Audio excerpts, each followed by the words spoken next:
I am Sanzara Banks, and this is your WTRT Tigers Roar News for Thursday, November 17th. In national headlines, House Speaker Nancy Pelosi says she'll address her future plans today. That's according to a tweet from her spokesperson. Some speculate she'll retire soon, since Republicans are projected to take control of the House. That doesn't mean Democrats are backing off their priorities. Amy Kelly reports they've got busy plans for the rest of the year. In the affirmative, the motion is agreed to. Democrats are projected to lose control of the House next year, and they're rushing to approve legislation before then. The Senate could vote on a bill protecting marriage equality as soon as this week. 12 Republicans helped it get past a procedural hurdle. That's enough to beat a filibuster. This legislation just says that the status which is conveyed by one state has to be recognized by another. At the same time, this legislation provides important religious liberty protections.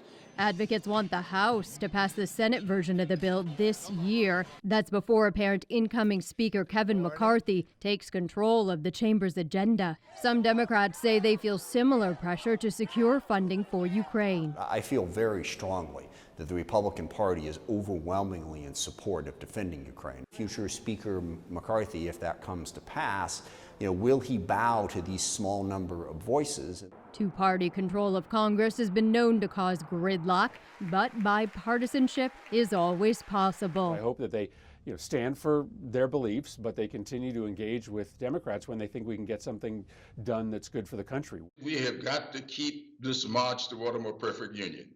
I'm Amy Kiley reporting. As for Senate leadership, it appears likely to remain the same. Republican lawmakers voted yesterday to keep Mitch McConnell as their minority leader. A source familiar with Democrats' plan tells CNN they'll pick their leaders December 8th.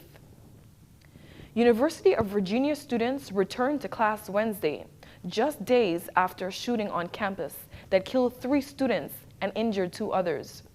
Students back on the campus say they're still shocked. They're finding resilience and peace being with each other. Elizabeth Holmes has the story. I'm really shaken up. It's been the longest week of university history, it feels like. It's only been a couple of days, but it feels like weeks. As students return to class for the first time since tragedy struck, some stopped to take a moment, looking at memorials for those they lost just a few nights prior. A sequence of numbers 1-15-41 for Lavelle Davis, Devin Chandler, and Deshaun Perry, football players tragically shot and killed on grounds the night of November 13th. And just seeing people on grounds, you can just feel how different it is. There's definitely, everyone's feeling the loss. And yeah, you can just see it around grounds. The grief on grounds helping some try to make sense of it all. I think part of me was expecting, are people going to try to just pretend like nothing happened? And, I think that's the complete opposite. I think people wanted to reflect, wanted to talk about this. It's a shared, trauma that we have. Across from UVA, Ragged Mountain Running Shop has this sign outside, UVA Strong, for its student employees. Since its start 41 years ago, we roughly guess we've had close to 1,000. Yeah, it's been a really special experience. They told their students they didn't have to work. Each one of them came in, give them a hug, talk, arm around them, and just listen to their experiences as they laid out what they have gone through. And I must say, they've been traumatized. Co-founder Mark Lorenzoni lending an ear or a hug, saying his students are resilient. The university has shined through all this, and they have shown that they really, truly are a place that deeply cares. And you can see this camaraderie, this unification of the student body over the last 2 days. That's been really, really special to see. The university will hold an on-campus memorial on Saturday at John Paul Jones Arena. Teens say their experience on social media is more positive than adults may think. Pew Research Center surveyed around 1,300 teens. 80% said social media gives them some level of connection to what is going on in their friends' lives. Teens also said social media helps them get support from their community, but only 20% said their experience is even worse than their parents think. They said negative experiences stem from screen time and the impact of online drama. Researchers also said parents should talk with their teens about social media use because there are still individual circumstances and downsides to consider. It's being called a Red Cup rebellion. More than 2,000 Starbucks workers in 112 stores are set to go on strike on Thursday. This also comes on the iconic Red Cup Day. It's when customers get red cups with certain purchases that entitle them to discounts and extra points on future purchases. The union says the strike is to protest the retaliation against union supporters. It also says the company is refusing to bargain with the union on its first labor deal. The Labor Relations Board also taking action. It filed a national cease and desist order to prevent the coffee giant from retaliating against union supporters. No word on which stores will be affected and if they will be able to stay open.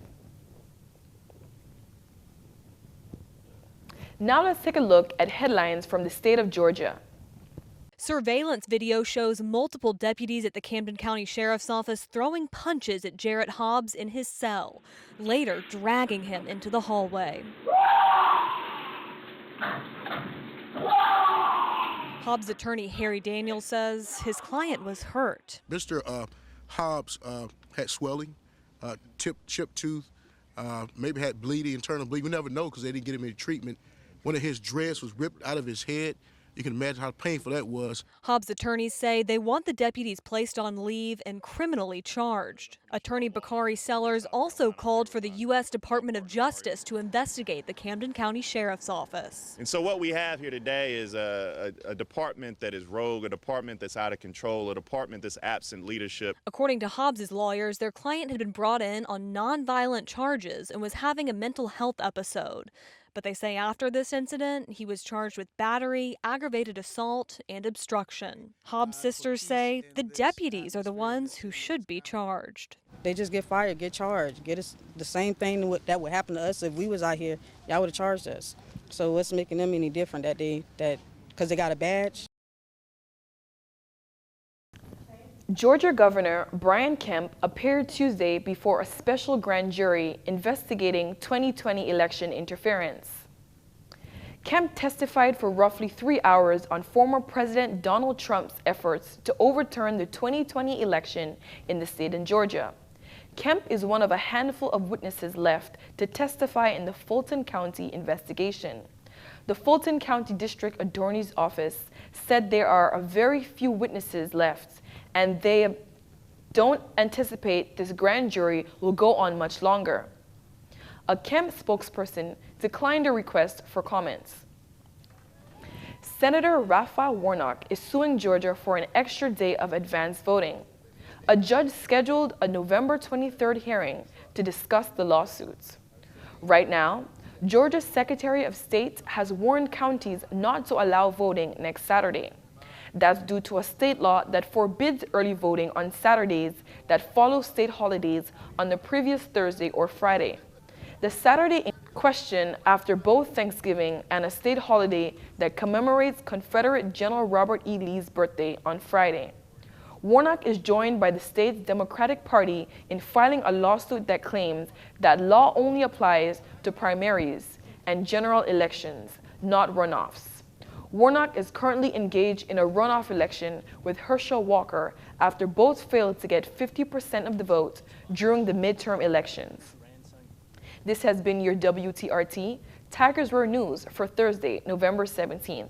I am Sanzara Banks. Thank you for watching.